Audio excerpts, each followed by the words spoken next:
예전에 SNS를 뜨겁게 달군 짤이 있었는데요. 한 아이가 부모에게 별은 왜 반짝거려? 라고 묻자 문과 출신의 아빠는 별이 반짝거리는 건 누군가를 보고 싶어하는 마음들이 뭉쳐서 서로를 비추기 때문이야 라고 대답했습니다.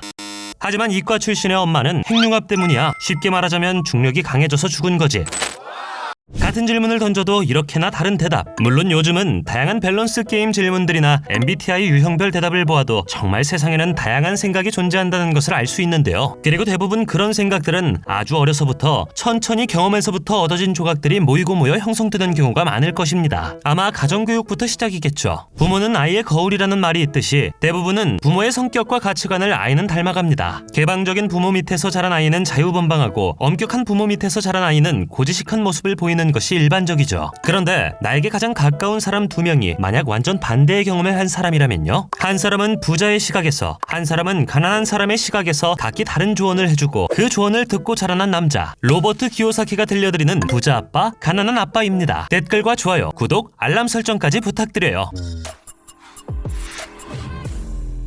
사실 제목만 보면 뭐야 아버지가 2명인 건가? 어머어머 가정사가 있나봐 할 수 있지만 실제로는 가난한 아빠는 로버트의 아빠이고 부자 아빠는 로버트의 가장 친한 친구인 마이크의 아빠입니다. 어려서부터 사업을 했던 마이크의 아빠는 로버트에게도 항상 이런저런 조언을 해주었고 자신이 집에서 듣지 못하던 이야기를 들으며 크나큰 충격을 받은 로버트가 책으로 자신의 깨달은 진리를 풀어낸 것이죠. 요즘은 특히 부모를 잘 만나야 성공한다는 인식이 만연해지면서 부자 아빠를 둔 아이들은 금수저, 가난한 아빠를 둔 아이들은 흙수저라고 불리고 이런 단어들이 아무렇지 않아졌는데요. 이렇게 돈으로 사람을 나누는 현실이 바람직하다고 할 순 없지만 그게 현실이라면 기왕이면 부자 아빠가 부자 엄마가 되고 싶지 않으세요? 돈이 다가 아니잖아 라고 외치기 전에 그 정도의 돈을 가지고 나서 그런 경험을 해보고 생각해보는 건 어때요? 수많은 사람들이 나는 돈에는 별로 관심이 없어요 라고 말하지만 결국 그 사람도 하루에 8시간 이상을 일하면서 돈을 벌기 위해 시간을 쏟고 있는 것이 진짜 현실이니까요. 돈으로 되지 않는 일이 있다면 돈이 부족한 게 아닌가 다시 생각해보라 라는 명언도 있잖아요. 그러니 저랑 딱 10분만 집중해봅시다. 부자 아빠의 생각은 뭔지 혹시 알아요? 영상이 끝나고 10년이 지나면 내가 바로 그 부자 아빠가 되어 있을지 말이에요. 챕터 1. 부자들은 돈을 위해 일하지 않는다. 여러분 혹시 왜 회사를 다니시고 일을 하시죠? 이렇게 물으면 100명 중에 99명은 아마 돈 벌어야 하니까요 라고 대답할 겁니다. 무한도전에 출연한 일반인이 남긴 명언도 있잖아요. 회사 오래 다니는 비결이요? 마이너스 통장을 만드세요. 보통 회사를 다니는 사람들의 목적은 열심히 일해서 내 연봉을 높이고 나에게 더 많은 돈을 주는 회사로 이직하는 것이죠. 반대로 회사에서 나에게 대접을 제대로 해주지 않더라도 그것에 대해서 화를 내거나 일을 바로 그만두기는 쉽지 않습니다. 왜냐하면 돈을 벌기 위해서 일을 하기 때문에 돈을 벌지 않았을 때 닥쳐올 두려움이 너무나도 크기 때문이죠. 카드값을 제때 내지 못할지도 모른다는 두려움, 남들은 모두 집도 사고 결혼을 할 때 혼자 뒤처질지도 모른다는 두려움, 혹시나 부당함을 표현했다가 해고당할지도 모른다는 두려움. 이러한 두려움을 해결하기 위해서 당장 필요한 돈을 벌기 위해서 일을 하는데요. 결국 눈앞의 두려움을 해결하기 위해서 돈을 버는 것일 뿐 부자가 되는 방법과는 거리가 있어 보이지 않나요? 그렇다면 어떻게 부자가 될 수 있을까요? 부자 아빠의 답은 간단했습니다. 반대로 생각하는 거죠. 부자들은 돈을 위해 일하지 않는단다. 돈이 나를 위해 일하게 만들어야지. 돈이 일하게 만들라고요? 어떻게요? 바로 재테크입니다. 부자 아빠는 돈을 위해서 일하는 것이 아니라 교훈을 얻기 위해서 일을 하라고 조언하는데요. 일을 하면서 돈은 자연스레 버는 것이고 교훈을 얻어 돈을 굴리는 방법을 알게 되면 그때부터가 진짜 부자가 되는 길인 것이죠. 내가 돈을 버는 게 아니라 내 돈을 굴려서 돈이 돈을 벌어오게 만드는 것 아시겠죠? 챕터 2. 금융지식 아는 만큼 보인다. 그럼 자연스레 의문점이 드시겠죠? 아니 돈을 어떻게 불리라는 거야? 답은 간단합니다. 금융지식에 대한 공부를 이제 시작해야 하는 거죠. 요즘 2030 세대가 가장 관심 있는 재테크는 주식과 비트코인이 아닐까 싶은데요. 주식을 하려면 기본적으로 뭘 해야 할까요? 주식은 쉽게 말하면 해당 회사의 가치를 보고 투자를 하는 것과 같습니다. 그러면 당연히 회사에 대한 공부도 해야 하고 어떤 부분 때문에 미래 가치가 높아질 것이라고 기대하는지도 스스로 알아야 하지 않을까요? 그런데 정말 제대로 알고 투자하는 사람이 몇이나 될까요? 대부분 사람들은 누가 주식으로 비트코인으로 돈을 많이 벌었다고 하면 부러워하거나 해당 종목을 물어 따라 사거나 많은 사람들이 좋다고 하는 것을 아무 생각 없이 구매하는 경우가 대부분입니다. 왜 그럴까요? 쿠팡에서 화장품 하나를 살 때에도 꼼꼼하게 여기저기 브랜드별로 비교하고 후기를 찾아보고 사면서 재테크를 할 때에는 왜 그렇게 알아보는 것조차 어려워할까요? 여기서 조금만 노력하면 통장 잔고가 바뀔 수도 있는데 말이죠. 이렇게 사람들의 무지함은 돈을 대하는 태도에서도 똑같이 드러나 드러나는데요. 부자 아빠는 이 부분을 지적하며 얼마나 버느냐보다 얼마나 모을 수 있는지가 중요하고 자신의 자산과 부채가 얼마인지 현금 흐름은 어떻게 흘러가는지를 알아야 한다고 강조했습니다. 돈을 모르는데 어떻게 돈을 벌겠어요? 여러분들의 금융 지식은 어느 정도인지 간단하게 테스트해볼까요? 3억 원짜리 집을 구매하며 1억 원 정도의 주택담보대출을 빌렸습니다. 그리고 현재 매달 80만 원 정도씩 갚아나가고 있는데요. 이렇게 해서 성공한 내 집 마련. 이 집은 자산일까요? 아니면 부채일까요? 빚을 지긴 했지만 그래도 집이 생겼으니 자산이 아닐까? 라고 생각하셨나요? 바로 이 부분이 로버트가 지적하는 중산층의 착각입니다. 지금 집을 갖고 있음으로 인해서 돈이 벌어지고 있나요? 아니죠. 오히려 돈이 나가고 있죠. 그런데도 이것을 부채라고 인식하지 못하고 마치 나의 자산이라 착각하는 것이 가장 위험한 오류인 것이죠. 하지만 반대로 해당 집을 월세를 주거나 전세를 주어서 해당 돈으로 수익이 발생하고 있다면 자산이 됩니다. 나에게 가치를 가져다주고 있으니까요. 이렇게 기본적으로 자산과 부채에 대해서도 이해하지 못한다면 돈에 휘둘려서 제대로 된 선택을 하지 못하는 경우가 많습니다. 그러니 공부해야 합니다. 더 좋은 선택을 할 수 있도록 나의 부채가 아닌 진짜 자산을 늘릴 수 있도록 말이죠. 챕터 3.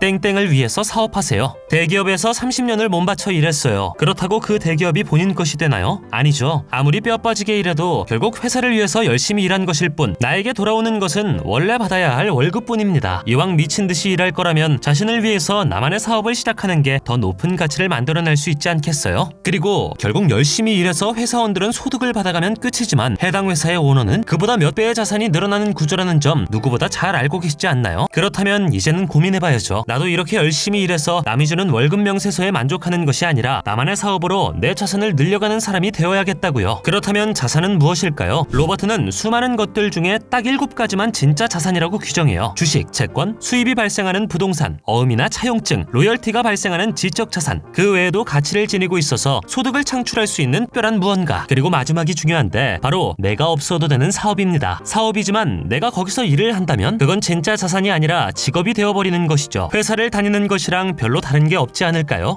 챕터 4. 부자는 세금도 이용해. 세금 어떻게 알고 계세요? 돈이 많으면 세금도 당연히 많이 내야겠죠. 그런데 알고 보니 여기에 엄청난 오류가 있다면요. 일반인들은 버는 만큼 내는데 부자들은 버는 만큼 내지 않아도 합법이라면? 이게 무슨 멍멍이 소리야? 쉽겠지만 잘 생각해보세요. 일하는 노동자들은 월급을 받을 때도 세금을 이미 떼이고 받고 생활 속에서도 계속해서 자기도 모르게 소비할 때마다 세금을 내고 있습니다. 내가 번 만큼 세금을 내고 나서 받는 돈으로 생활을 한다는 거죠. 그런데 부자는 전부 지출하고 나서 나중에 세금을 계산하죠. 사업을 하는 부자들은 세금을 계산하는 순서가 다릅니다. 돈을 벌고 가능한 모든 비용을 지출하고 남은 돈이 수익이 되어 해당 부분에 대한 돈만 세금으로 내는 것이죠. 아직 이해하기 어려우시다고요? 간단합니다. 여러분의 연봉이 1억 정도라고 가정해볼게요. 부양가족 수나 다양한 조건에 의해서 조금은 달라지겠지만 아마 대략적으로 세금과 보험료를 내고 8천만 원 정도를 수령하게 될 거예요. 그리고 이것이 여러분의 수입이 되는 것입니다. 이미 약 20% 정도가 증발한 상태로 돈을 받게 되었네요. 세금을 떼고. 그런데 부자의 수익도 1억이라고 가정해볼게요. 1억 원을 벌었고 아직 세금은 내지 않았어요. 그리고 비용 처리를 하기 시작합니다. 직원들과의 회식, 주변 경조사 비용, 출장 경비, 식사,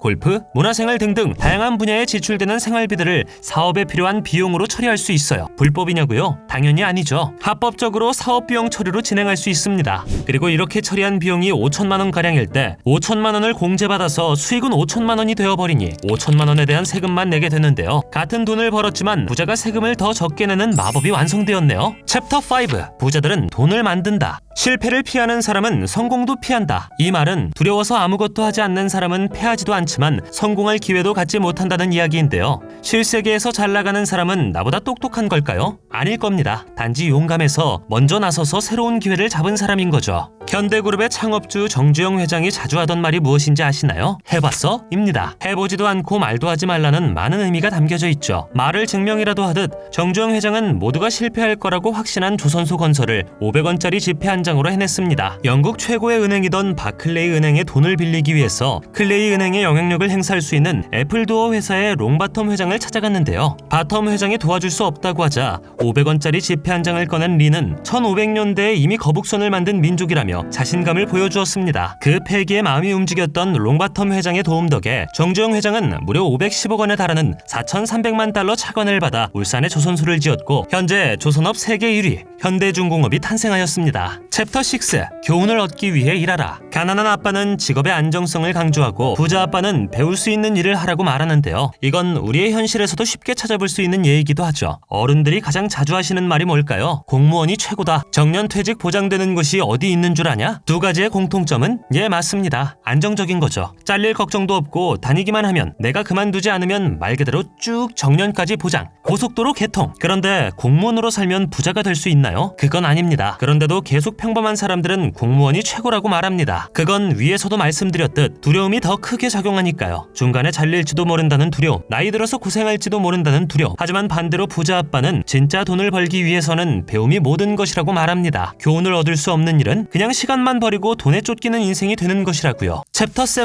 부자가 되지 못하는 이유? 아이러니하게도 부자가 되는 것을 방해하는 장애물은 돈을 잃고 싶지 않은 마음입니다. 참 신기하게도 부자들에게 돈을 잃어본 적이 있느냐고 물어보면 대부분 예스라고 답합니다. 성공한 사람들의 자서전만 보더라도 알 수 있는데요. 갑자기 사업이 망했다든지 주식이 폭락했다든지 등의 이유로요. 신기하게도 망하지 않고 성공한 사람은 없습니다. 그런데 반대로 가난한 사람들에게 물어보면 돈을 잃어버린 적이 없다는 사람이 대다수입니다. 왜일까요? 부자들보다 투자를 잘해서? 아니죠. 아무것도 하지 않아서입니다. 투자도, 재테크도, 사업도 아무것도 하지 않고 월급만 받아서 그것만 사용하니 돈을 잃어버릴 일이 없는 겁니다. 잃어버릴 용기가 없으면 무언가를 얻을 힘도 없다는 것을 명심해보는 건 어떨까요? 이 책은 안정적인 것보다는 계속해서 무언가를 경험하는 것이 중요하다고 말합니다. 새로운 시도로 돈을 잃어버릴 수도 있겠죠. 하지만 돈을 그만큼 더 벌 수도 있는 것이 아니겠어요? 시작이 반이다라는 말이 있잖아요. 생각보다 시작하기란 어려운데 일단 시작하고 나면 그 다음부터는 쉬워지는 경우가 많습니다. 그리고 실패한 경험도 결국 자산이 될 테니 잃기를 두려워하기보다는 아무것도 하지 않으려는 두려움을 두려워하시길 바랍니다.